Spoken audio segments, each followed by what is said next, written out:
Good evening, and welcome to tonight's book launch party, proudly presented by Rock the Stage Media.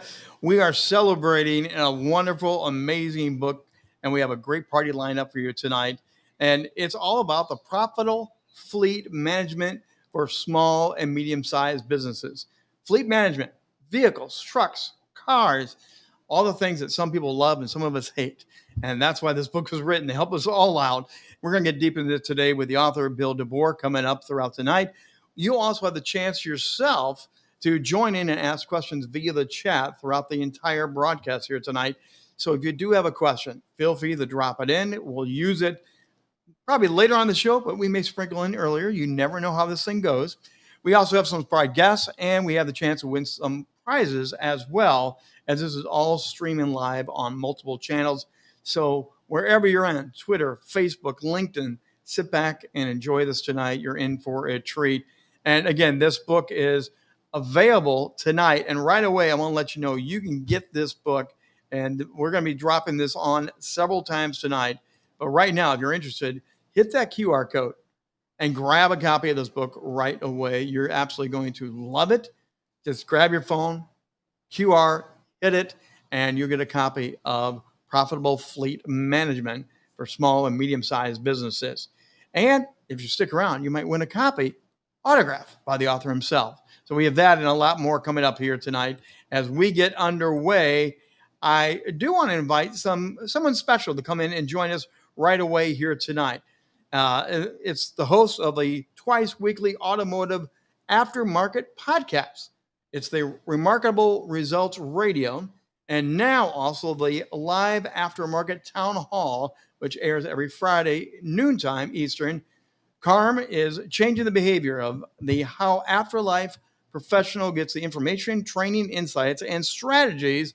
And he has been willing to come along tonight, share a few insights to our author. So, Carm, welcome tonight. Great to have you with us. And the stage is yours for a few moments to just share what you know about Bill Deboer. Hey, Richard, thank you so much. Wow. So Bill Deboer says, hey, would you come on and hang with us as we launch the book? And so what you need to know about me and Bill, I've known him for a bunch of years now, and he's kind of like my drug fix on books. And what Bill has done for me in the past, I'll never forget. I think it was at Christmas a few years ago. A box comes in, and there's all these incredible books, and they were from Bill. And we just chatted this particular week, learning about the book launch. And what do you think happens about 3 or 4 days later? I get another box of books. So it's so apropos, Richard, that I am here in the launch of this really cool book. And here it is, Profitable Fleet Management. I had a chance to read this guy, and it reads so well, so easy.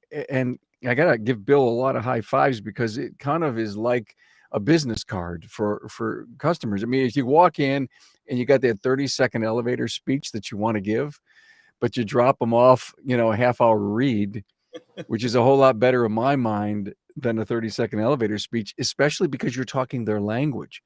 Mm-hmm. And that's the part I love about the book. He tells people how to save money, how, I guess you could spend time managing your fleet, but yet maybe, just maybe, you could use a company like Bill's, and how to maximize or cost per mile, inspections. I love the part about the safety inspections, yes, and the visual inspections, and all of these ideas in the book are what Bill can do for the client. So I thought it was just beautiful how he kind of pulled it all together. Well, is there anything specific that grabbed you besides some of those things, or anything special you would say to Bill, because he is listening in right now? Anything to encourage him to go forward, maybe write another book? As I was reading the book and I see him made references to Profit First and Mike McColowitz's, mm-hmm, references on how to segment your money to be sure that you've got enough to pay your bills. I think what he was doing is really talking businessman to businessman. And that's the part I just love about how he attacked the issues, not from I'm trying to sell you, but I'm trying to help you. Carm Caparito, thanks for taking the time tonight to be with us. Celebrate, cheer on, and again, I know you got a lot of great things going on, so Yeah. congratulations on everything you're doing as Thank well. you But so much. taking the time. Lots of success, Bill. Go, go, go. There you go. He's got the cheerleader in the house already. And that's just a sample of what you got going on here tonight. By the way, the chat box is already going. And I'm just going to share one of these real quickly. Uh, Caroline, thank you for dropping in here. And again, the idea of niching down, having a very targeted book, being that go to expert. That's what Bill did with this book. And we're going to talk about that in a few moments with Bill. But yes, it is about niching down. It is about making sure you stand out from the crowd and people find you as that go-to expert. And this is a very unique book in that. Honestly, I didn't know much about this industry. And by reading it, my eyes open up. I began to think about things a little bit differently. So hopefully tonight, as we go through this, you will also enjoy it as well. William J. Deboer, or Bill Jr., as people know him, is the co-owner, the vice president of Deboer's Auto. As the company's general manager, Bill has been responsible for bringing innovations in daily operations to the full-service, high-tech auto repair facility, and it's 20 plus years and counting. As we get into this, I'm going to bring Bill on here because, Bill, congratulations on the book launch, first of all. We've been talking about this, planning this for quite a while. How does it feel to actually be here tonight to know you're live? This is on now. That feels great. Thanks for having me, Rich. I really appreciate it. As I read your introduction again, you've been doing this for 20 plus years, and I'd love to go back just so everyone gets to know you a little bit better. People joke about being in the family business, but you are in the family business, aren't you? Yeah, we are in the family business. It was my father's hobby, racing cars back in the 60s and 70s down at Island Dragway, and his hobby became my career. So that's where we're at today. So, and again, you've learned every aspect of cars, maintenance, running, operating, but now you're into this fleet management area. And I just want to read a little quote from the book that's kind of set the stage here. And you put this in the preface in the early part of the book. It says, if you're like most of our clients, you have enough worries on your plate to ensure everything in the business is running smoothly.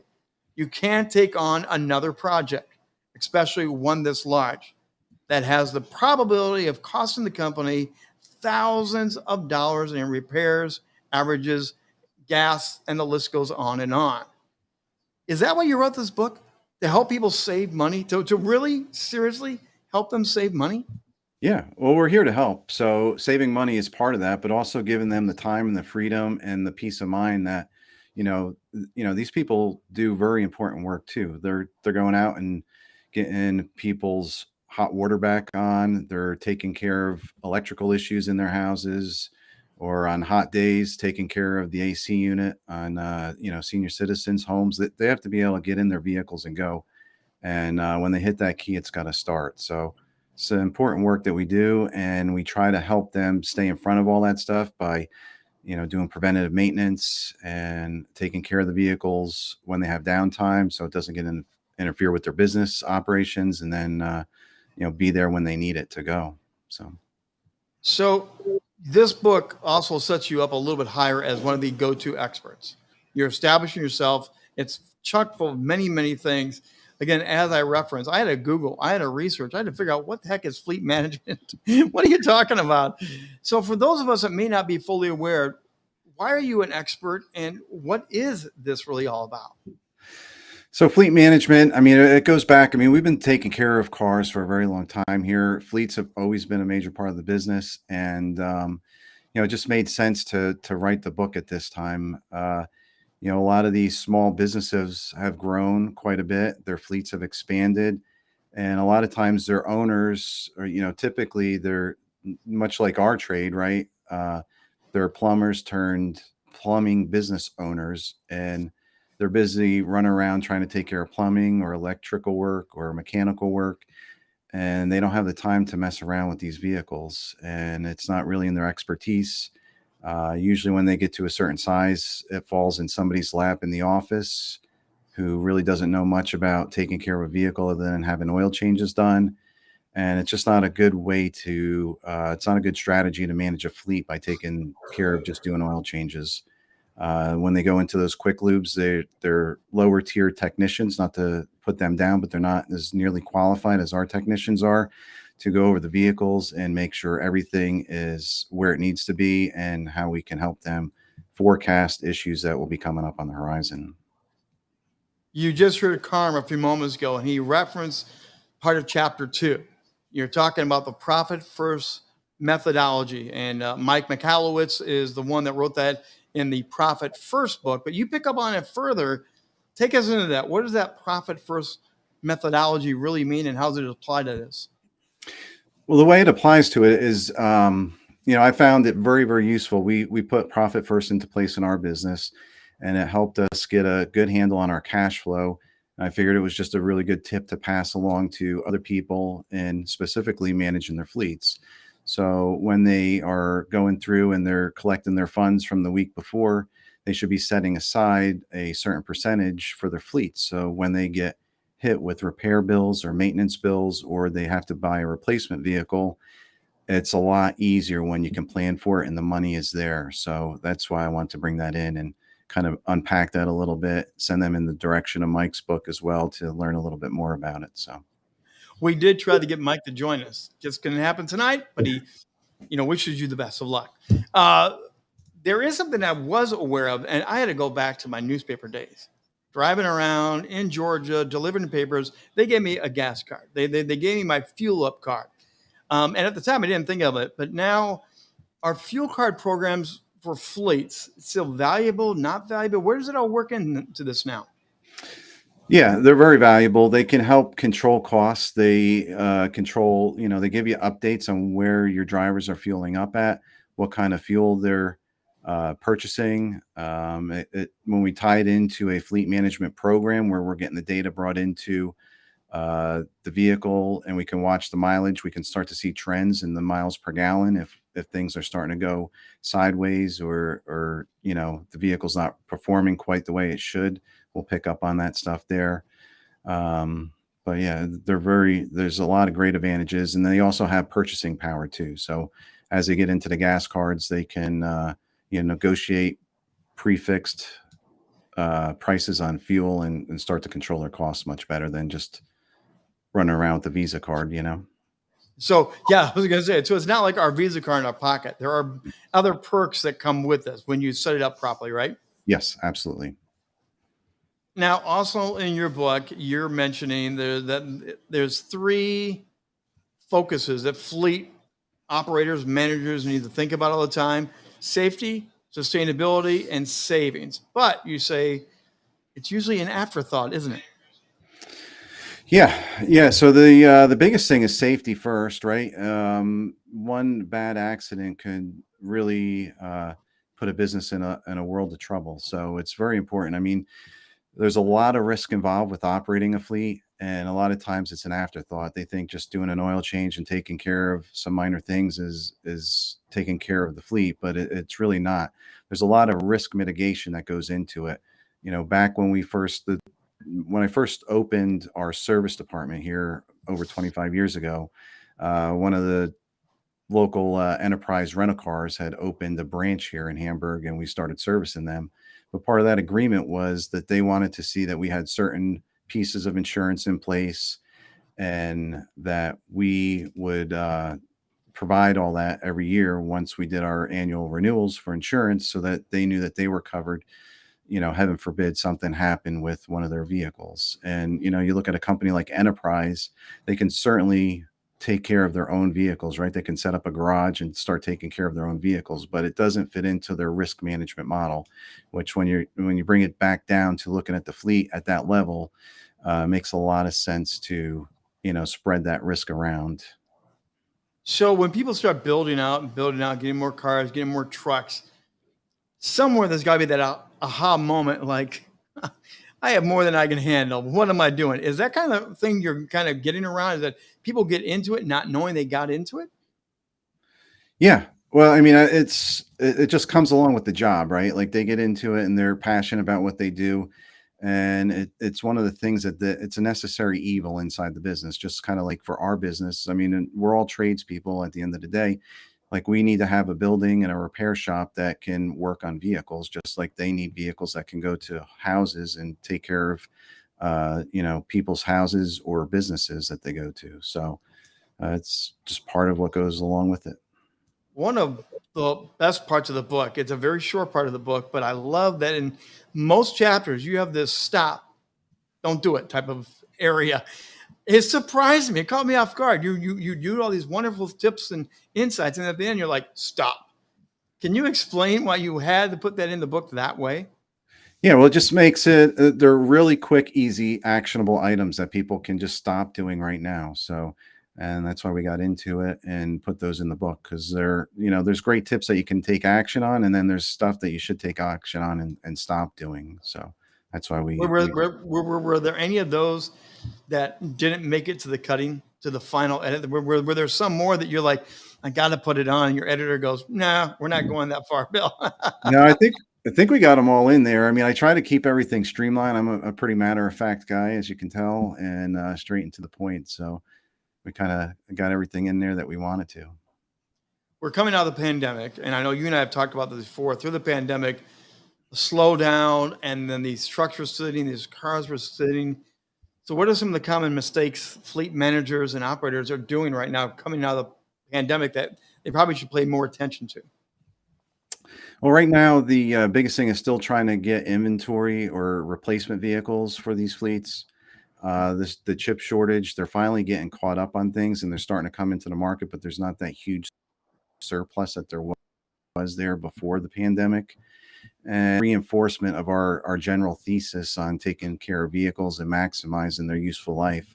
When we take a vehicle into the fleet, we want to make sure that we plan out when we're going to sunset that vehicle and try to take care of it and maximize its useful life that we want it in the fleet for. So when things like the pandemic or vehicle shortages pop up, you can work your way around it.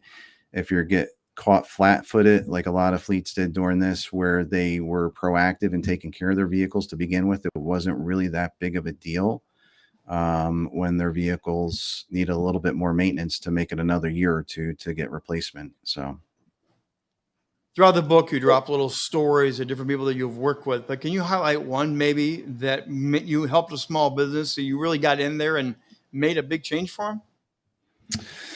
yeah, there's been a number of them that we've gotten in there. I mean, a lot of it is taking care of people, right? So getting in there and helping out that office manager that is super stressed, that's got enough to do on a daily basis, and we can go in there and provide that relief. We deal with 911 situations with vehicles all the time. So like when they get that call from their driver and they're stranded on the side of the road, it's a really big deal for that. There's a lot of emotions involved. There's obviously safety with drivers being stuck on the side of the road. So what we can do is we go in there and we can set up where we're the direct call for that emergency, and we handle those situations here on a daily basis. So it's not like them where they get maybe one or two a year. Like we do this on a regular basis. So we have all our tow providers lined up. It's one call, and we can get people off the road as quick as possible and make sure that they're safe. Now, chapter 3 was one of the hardest chapters for me to personally read. But you get into KPIs, TCO, you get into CPO. You're throwing out terms that maybe not all of us realize what they are, like total cost of ownership. Can you break some of these terms down so we basic people can understand this, please? Sure. Yeah. So total cost of ownership, and a lot of fleets don't look at this stuff either. I mean, they're busy running their day to day, and they're not looking at this. And it's a very important metric because it can save thousands of dollars on the flip side if they pay attention to it. But total cost of ownership, it takes into account all the fixed and variable costs that are associated with putting a vehicle on the road. When you initially buy that vehicle, there's a lot that goes into it. You got, sales tax, you got registration fees, you got all of what it takes to upfit a vehicle. So whether it's ladder racks, the shelving for inside the trucks, the units like that, the wrap that goes on the vehicle, these are all, the significant investment in just upfitting these vehicles right from the get-go. So we look at that, and then the variable costs are obviously the fuel, the maintenance, the repairs, and all that stuff that goes into it that way. But we combine it all together, and then once we know that total cost, we can start looking at what the driving trends are with the fleet. Start looking at how many miles they're putting on these vehicles, and then we back into that and find out what their cost per mile is. And it gives you some really good metrics on what you can measure. And in business, what gets measured gets managed. So that's why it's best to look at that. Well, and I know for you, that is one of your shining points. You really do get into that. That seemed like one of your superpowers, to really understand it and to get into it. Was that a fun chapter for you to get into, because you do have that real sharp focus on that? Yeah, I love looking at business metrics. Not just in my business, but other ones that I can help out. And yeah, I really enjoy nerding out on some KPIs. There, you heard it right there. He nerds out on KPIs. I've never had anyone say that. Okay. Yeah. You also have a program, and hopefully we're not giving away too much inside tricks here, but you have the fractional fleet management program through Deboer's Auto. Can you kind of explain that and how that dovetails in this whole conversation? Sure. So what we can do is we can go into a fleet, and Deboer's Auto is obviously, we're located in Hamburg, New Jersey, so we have a limited customer base that we can serve. But through I've been on this fleet train for a little bit, and through some YouTube videos and stuff, people have reached out to me from across the nation with other fleets. And usually, that's when the pain points come out. They go to YouTube, they go to Google, and they start trying to find answers to their problems. And I've collected some phone calls over the years from people that I can't really help other than to, try to give them some advice. Right. But, our fractional fleet management program that we put together is a complete kit where we can go into a fleet, even if they're not in New Jersey here, but we can install what we need to into the fleet, and we can manage it from afar from New Jersey. So we can arrange for the service stations, taking care of the vehicles. We set up parameters on what they want for purchase order amounts, what thresholds are for that we can authorize repairs up to, or when we need to make phone calls. We have trackers that go into the vehicles so that we can track the mileage and make sure that we're on top of when services come due, and just a whole host of suites and benefits that go into it. So people can reach out to you. Part of the reason you did the book was to amplify that, but you're making it very clear here tonight. You are a resource for people, and you do want to do that, right? Yeah, we're here to help people. So Chapter 7 was one of the other surprises of the book for me. Risk mitigation. It's about cutting corners. It's about, that whole risk management thing, but you go really deeper into this. I was surprising it wasn't a longer chapter. Because it seemed like there's so much meat you really could have got in there. Did you intentionally hold back on that, or was that one? Why was this just not as big as I hoped for? So I just like to keep everything straight and to the point, right? So there's plenty of other stuff to go on about, but I just like to keep it short and sweet and to the point. So people get exactly the information they need. I want the book to be a quick, easy read, so not something that they have to have a huge time investment in. And risk management, as much as we've talked about it already, but it's a very important piece of it. Some of these fleets that we run across, they'll have internal people taking care of their vehicles. And we talk about that a little bit in the book, and the risks that are associated with that. And, again, in that scenario where the vehicle runs into a bus full of kids, and you got to stand up in court and tell them that this guy that you have on the payroll is qualified to work on cars, and try to explain that to the insurance company, it gets very dicey, and there's a lot of risk involved. So we kind of unpack that in that chapter, but then, keep it short and sweet so people get just what they need. So will there be a follow-up? Because again, some of these chapters, you take us just to the edge and you begin to get into it, and we want more, I think. And I think readers will find that true. Is there going to be a book 2, do you think, in this? Yeah, I think there's definitely going to be other books that come out of this. This one, I wanted to kind of do a quick Reader's Digest, get it together and get it out there. And then as we get into those topics that we're talking about now, unpack them a little bit further, and maybe each of their books of their own, so that they can take a deeper dive on those subjects if they need to. And one thing we've not mentioned, though, this is a fast read, but you probably will read it multiple times. But this is like you can hop on a plane, read the book, and really get into it very quickly, can't you? Yep. Yeah, absolutely. And we just recorded the audio version, which is available on Audible and on Amazon. You can grab it there too. I think it's 54 minutes. So you can grab it. It's an easy listen and still unpack the same great information. Congratulations on that. One other question before we bring in one of our other guests in a moment, but these fleets, these trucks, these vehicles get used and used, long miles on them often. I do know they flip them, they resell them. Can you give any advice for the person looking at one of those fleet cars now being sold? Is there any tips for us out there?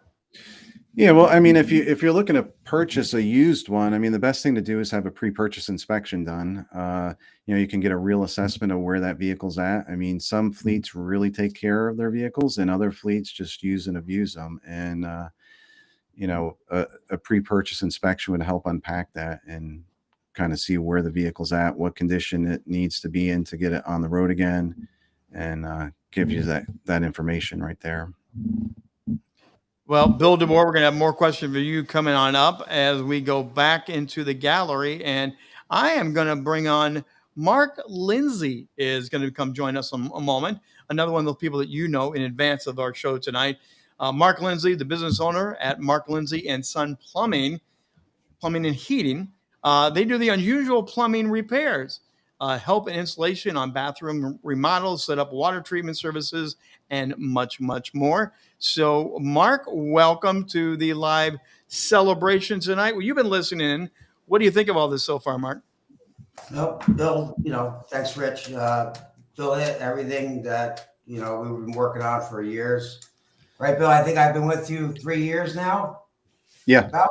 Yep. And we used to do everything ourselves. Used to bring 2-3 people to drop a truck off. We used to have to check all recalls, warranties all the time. Bill's been awesome to me. He picks up the trucks, leaves his car here. We don't have to have any downtime. The guys call up now to him directly if there's any issues with the fleet, and like really cuts down the time. And then when he talks about the money aspect of it, it really, that works out for us well now. Before we were just throwing money all the way around, and Bill lets us know about if we should do the repair, not do the repair. We always know what it's going to cost up front. And that saves us time because some of the trucks are older. And so his program is really cost effective to us. And now I know we're talking about company, and the downtime is minimal now, not like it used to be. So, like, I know we're talking about Bill tonight, but behind Bill is an amazing team. What can you say about the team he's assembled that's making all this possible? But obviously they're doing a great job, but I never met any of them yet. But Bill knows I'm terrible with names, but the girls in the office and stuff are great. I've been to Bill's shop a couple of times. It's all neat and clean. It's all very organized. I guess he has a great team because the trucks come back fine, and I don't ever have to bring them back again after he does the repair. So his team's probably awesome. Any final comments on anything you want to say to Bill about his book, his team, whatever, for a final wrap-up thought? Yeah, so, the main thing that Bill really presented with the book, which I got right here, is, about cost savings and knowing your numbers like every businessman should do. And after we got with Bill, we started getting with my accounting office, and now we know exactly what every truck costs, the miles and stuff like that. So before we didn't have any of that information. So Bill really hit it, with the beginning of the book about the financing of vehicles. Bill, as you look back with your time with Mark, what's been the changes? What's been the successes? What has been this real experience been like for you? Well, Mark is he's a Unique person. he's a top-notch operator. And, he is a great fleet example of somebody that stays in front of their stuff. I wish more of our customers were like them, but they've been doing it for what, 40 plus years. So Yes. they've Wow. they've probably been around the block and had some good and bad and the ugly experiences. But they really, the biggest thing with Mark and his team is that he really cares about the drivers and making sure that they're safe. Like he bases his opinion on what he purchases so that the drivers are safe in their vehicles first and foremost. So, and that just goes right through everything that he does with maintaining the fleet. So he does a great job with it. Is Mark one of your long-standing clients, customers that's also turned into a friend along the way? I would think. Absolutely. Yeah, absolutely. We had lunch once. Yeah. Mark, thanks for being with us tonight. And again, thanks for taking the time to celebrate the launch of this new exciting book. Thanks for being here. I really, really appreciate it, guys. Thank you very much. Thanks, Mark. So when you think of Mark and clients like that for Bill, what's it like to have them pop on and pat your back, cheer you on, and reflect on, again, he was talking about dollars, cents, trucks, longevity. You've done a lot for these people. Yeah. Yeah. And coming from a guy like Mark, I got a lot of respect for Mark. He's a very successful business owner in his own right. So it means a lot that he would be on here for me. And, again, I mean, this is what we can do. We can help people out. That's why we wrote the book, is to help people out that aren't quite in Mark Lindsay's shoes too, right? So he can hire us to come in and take care of his fleet for him. But the book was also written for the people that can't hire us to do what they need to do, right? So like there's quick actionable items in there. They can start to work on this stuff themselves, if they can't afford services like ours right now. And they can really get a handle on building their businesses by controlling their fleet costs. So that's a lot of what we wrote the book for, going back to where we got the profit first, right off out of the gate, trying to get people on board with that and understand the accounting and the cash flow of maintaining a fleet. This is your time, by the way. For those of you who are streaming along, feel free to drop in the chat, ask some questions, join the conversation here tonight. If you know Bill, have worked with his company, have been a part of one of his fleet operations, I would love to hear some testimonials and comments come into the chat as well. If you have that, as we continue our question and answer, we got more surprises. Don't forget, we do have coming up, and I'll bring that back up on the screen here again. We are going to give away a copy of the book, but if you want a free download, there it is. Hit that, go to the page, register. And this free download is a limited offer, right? This is like a limited extra bonus gift here, Bill? Yeah, so it's a free digital copy of the book. It's if you can't scan the URL, it's really easy website to go to. It's freefleetbook.com. And it's very quick. Just fill in your name and your email, and you'll get access to the book right away, the digital version.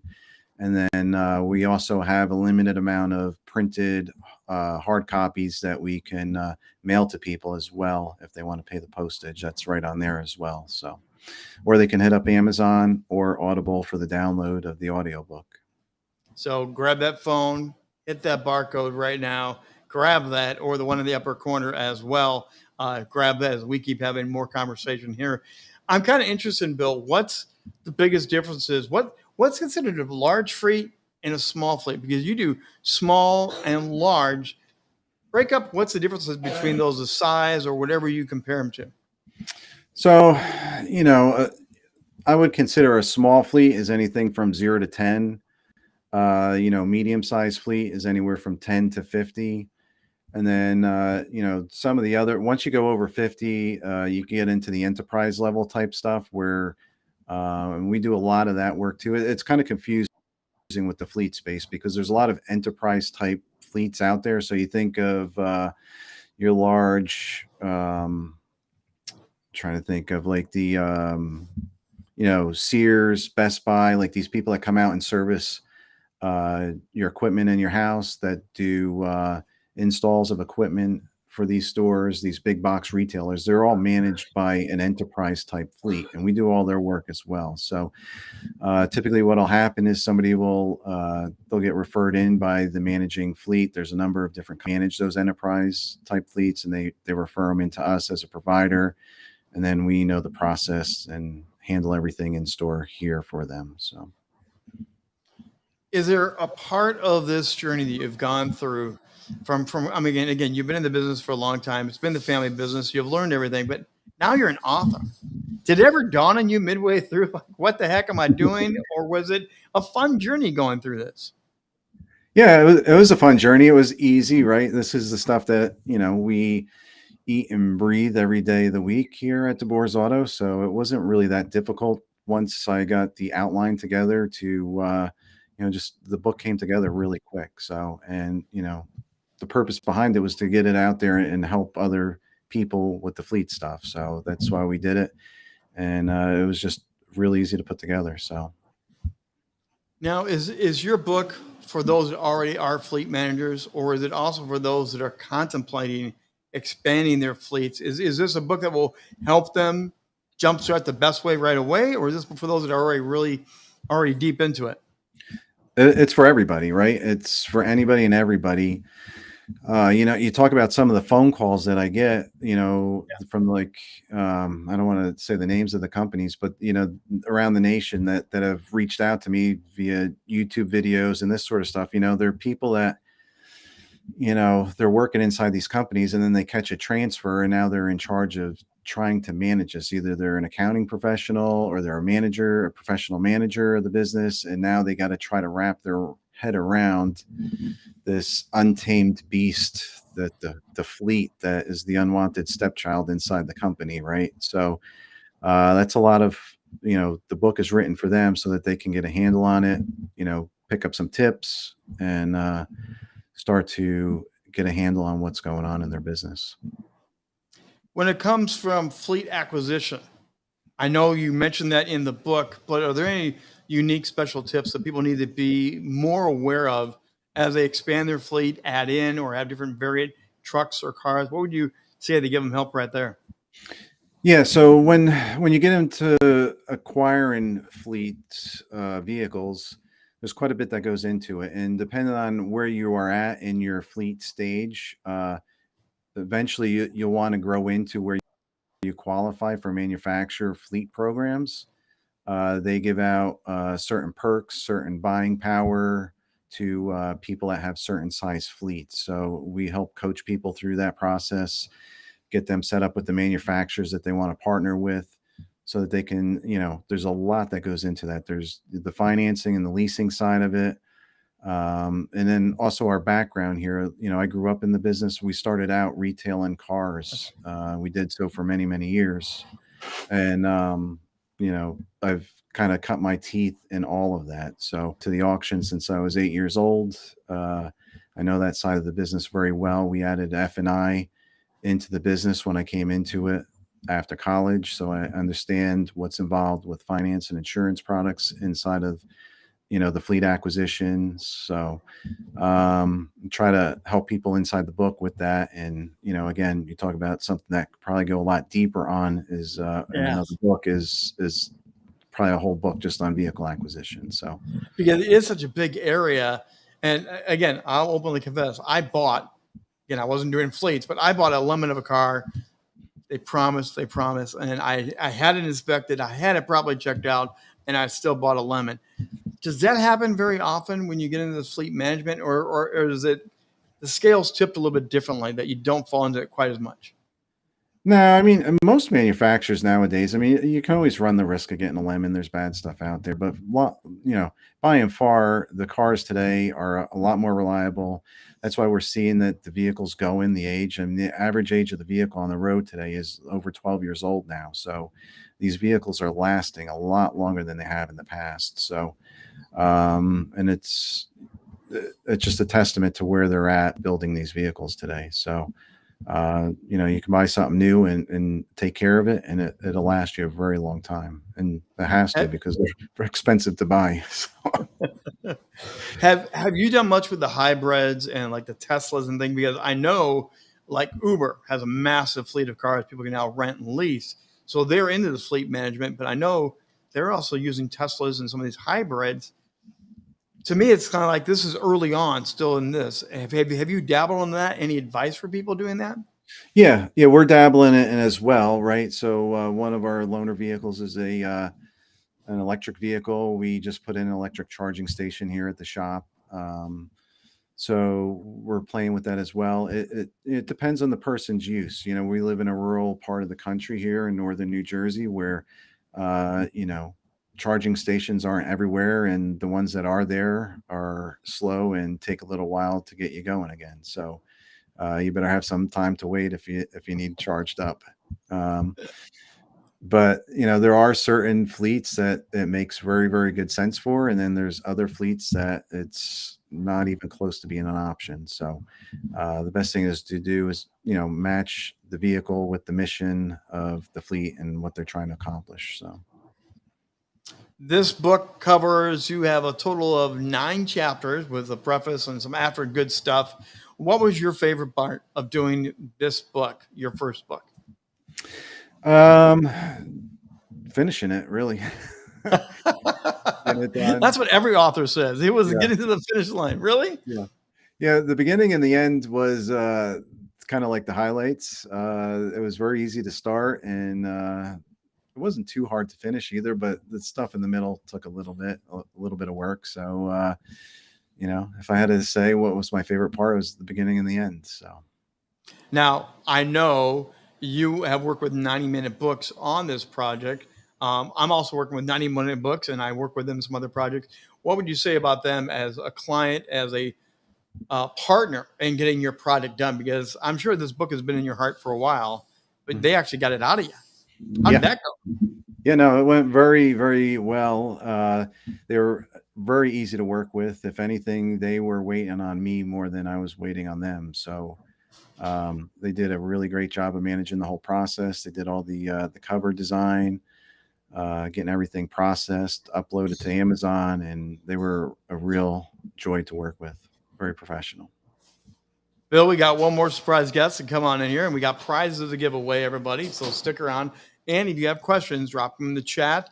Let us know what you think. And of course, you want to order the book, download the book, get your hands on this thing, no matter what. But we will be giving away some autographed copies of this from the author himself. But before we do that, we're going to have Todd Thomas come in and join us.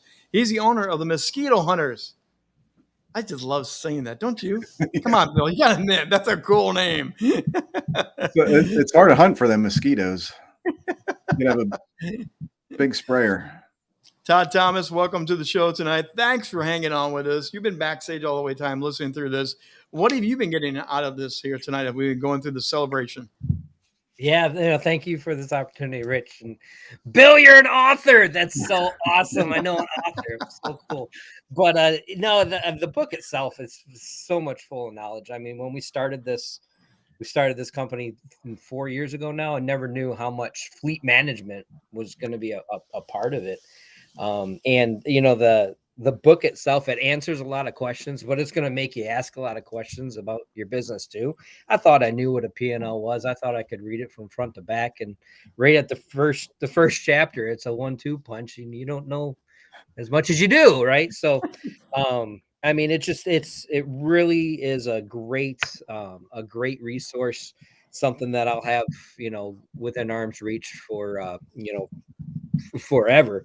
You know, it answers questions like, you know, income per vehicle and how to measure that, and when is it time to buy a new one, and how do you go about buying a new one? Do you lease? Do you buy?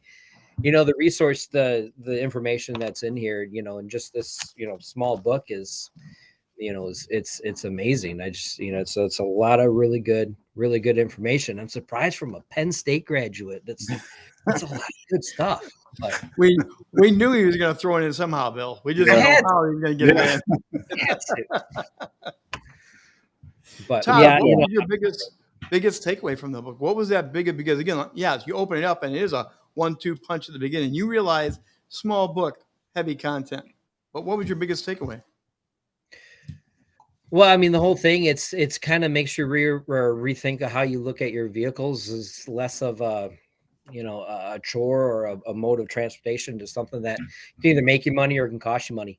And if you're following stuff like this and getting a resource like Bill, who can manage your fleet and give you the advice of what to do with your fleet and when to do it, it can turn into something that makes you money instead of just being that transportation source and end up even costing you money. So I think that was my biggest takeaway, just the different ways to look at your vehicle and look at the maintenance of it.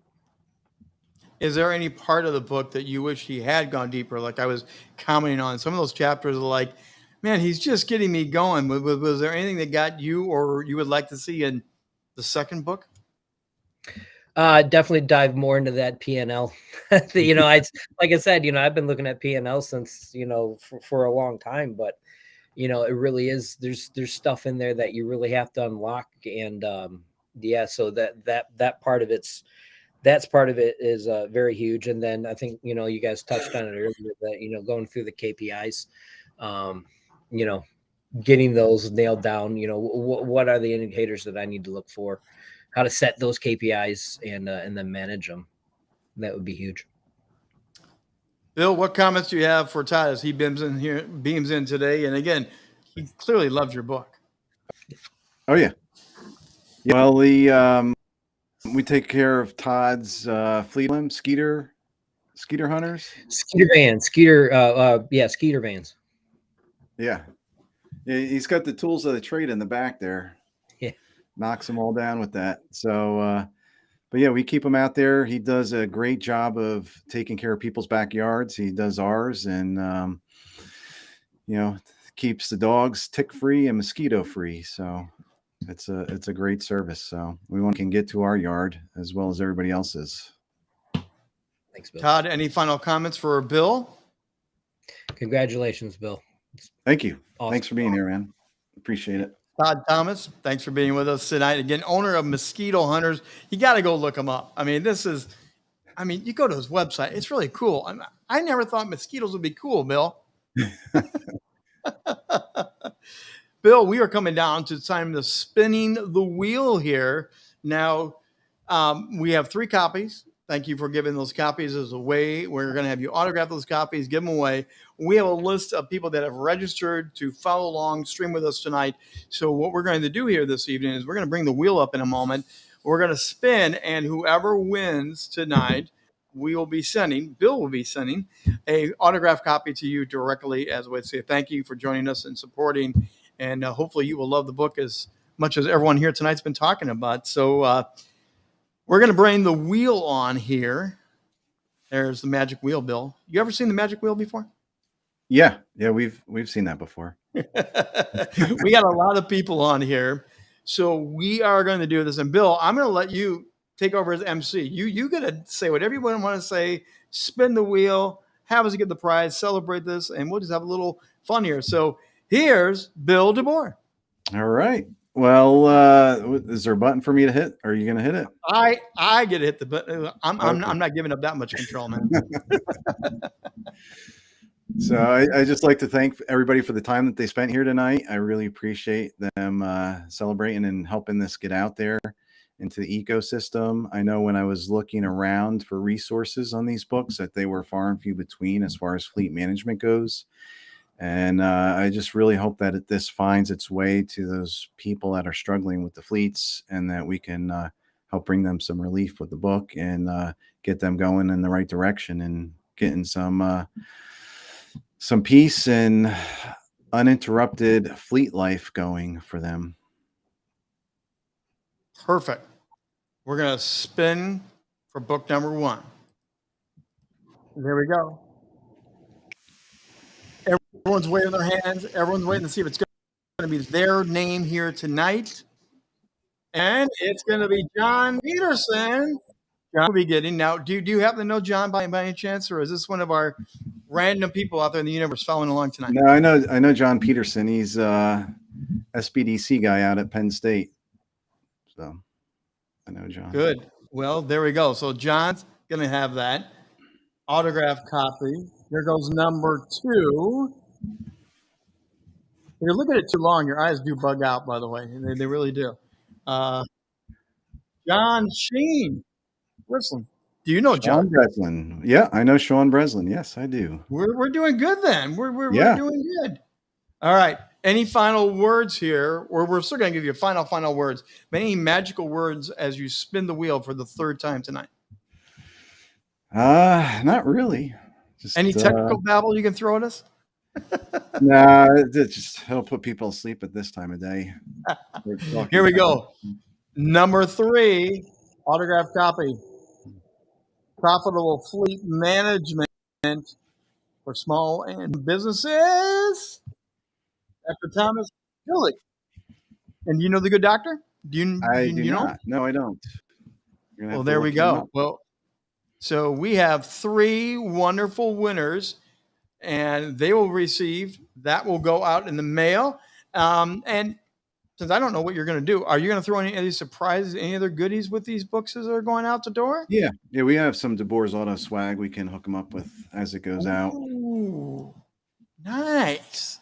Yeah. Bill, we are coming down to the final moments of your book launch. Again, we have worked on this for a while with you. It's been fun to work with you. We also have another show that Bill and I recorded earlier called Spotlight. And that's not about the book as much. It is about Bill and his genius.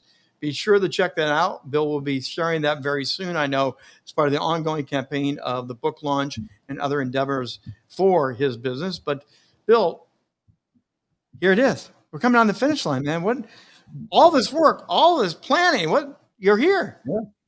Yeah. It's been a great journey so far. I'm looking forward to getting more comments, getting this out into people's hands and getting the feedback and really maybe uncovering some more pain points that I can help alleviate with the fleets. So, I think it's a good, quick, easy read, get people on the right track on maintaining their fleets, getting the problem areas ironed out. And then, maybe they can share some of the pain points that they're still dealing with after the book, and we can help them with that too. So, what do you think might be, give us a teaser, let everyone hold on tightly for a moment. What might be one of those new elements that you want to make sure you go dive deeper in yourself? I think the vehicle acquisition, I mean, there's just so many moving pieces in the acquisition, from paying for it, upfitting it, vehicle selection, financing it. There's a whole lot to that. And, I've got a lot of experience on that side of the business as well. So we'll probably spend some time and resources and maybe put together a book on that as well. Don't forget, everybody, grab your phone. Make sure you get a hold of this via digitally right now. Scan that, sign in, register for it. Also, when do you think the audiobook is going to, is the audiobook out now, or are they almost ready to release it? It should be almost ready to be released. It's to Audible, and I had to correct the cover art on it. Otherwise, it's ready to go. So it should be within the next few days. It'll be released. And otherwise, they can get hardcover or soft cover copies of the book through Amazon, through your website, and any place else we should direct them to? No, those are the best spots. I mean, fun fact about the audiobook, Trish Bassani did the narration for us, and her and I went to high school together. We were grade school friends from a long time ago. So she ended up being a voice actor coach, pitched in and helped me produce the audible version of this. So you're still in the family business. We started talking about being in the family business. You're still keeping it firmly connected to the people you know and love. That's great, Bill. I love hearing that. Yep. Well, she's a great resource and a great talent. So, Bill Deboer, congratulations on the launching of your book and for everything that's going on with us. Again, make sure you do get a hold of the copy of the Profitable Fleet Management for Small and Medium Businesses. Bill Deboer is the author. Congratulations. We look for more exciting things coming from Deboer and Deboer Auto. Thank you, Bill, for being here tonight. Thank you, Rich. That's going to do it for our live show tonight of the book launch. Rock and Stage Media is happy to present these. We do have another one coming up in a couple of months as well. Watch for more details on those. If you have a book, if you're an author, if you're looking to get yourself on stage to be seen and heard, I would love to feature you on one of these book launch parties myself. Contact me, rich@richbontrager.net. That's rich@richbontrager.net, or from rockthestagemedia.com. That's going to do it for tonight. Thank you for being with us, and congratulations again to Bill Deboer for the amazing book launch and the new book release. Best of luck to him and all the endeavors coming up. Thanks for being with us tonight, and we'll see you on the next book launch.